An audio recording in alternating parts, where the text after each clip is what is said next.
Lázaro, capítulo 3. Quase 10 anos se passaram desde que Diana e Geraldo haviam se mudado para São Paulo. Agora, eles voltavam ao Nordeste para visitar a família de seu Joaquim e Dona Filomena, pais de Lázaro. A chegada foi recebida com festa, e a família se reuniu para um almoço especial.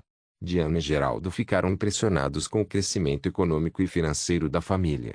As irmãs de Lázaro estavam casadas e eram professoras. Antônio Neto era vereador e sonhava em ser prefeito, e Tião morava com os pais e não queria sair de perto deles.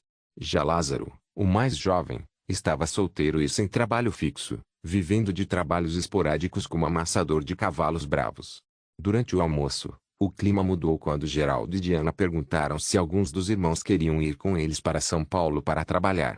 A resposta veio carregada de cobrança. Ouviram que tinham sumido por 10 anos e só voltavam agora que precisavam de alguém. As palavras doeram. Sentiram-se julgados por quem não viu a luta diária para construir uma vida do zero.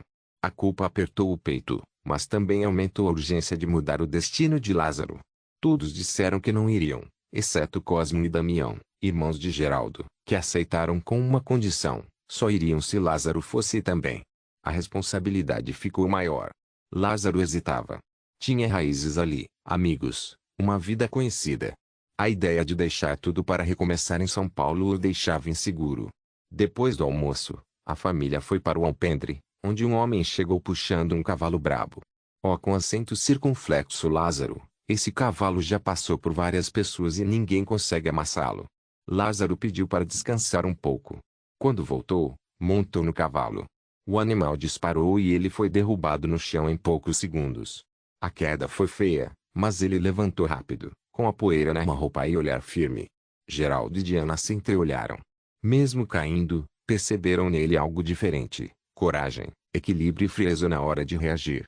Não era apenas um rapaz que amansava o cavalo por necessidade.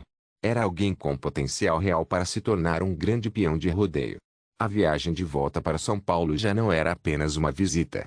Era o início de uma decisão que mudaria a vida de todos.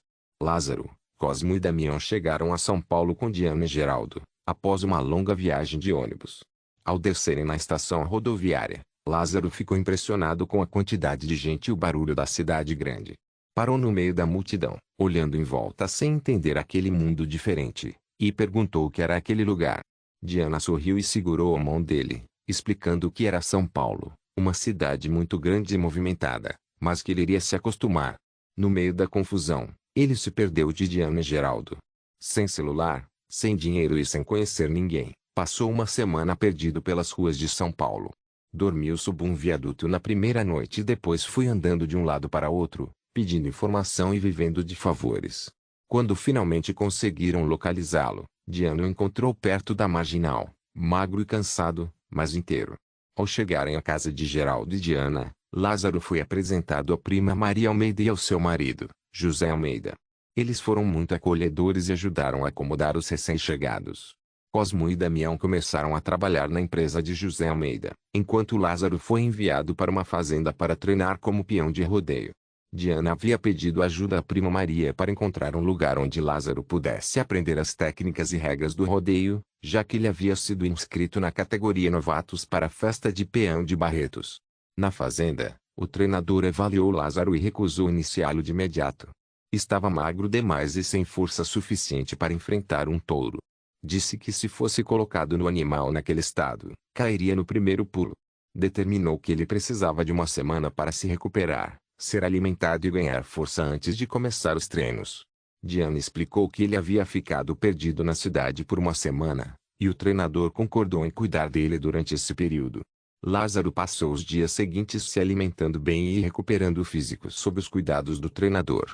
Assim que ganhou força, iniciou o treinamento, se dedicando às técnicas de montar e às regras do rodeio. Era um aluno aplicado e logo se destacou entre os outros peões. Enquanto isso, Cosmo e Damião se adaptavam à vida em São Paulo, trabalhando na empresa de José Almeida e conhecendo a cidade. Estavam felizes por ter feito a escolha de se mudar e ansiosos para ver Lázaro brilhar no rodeio.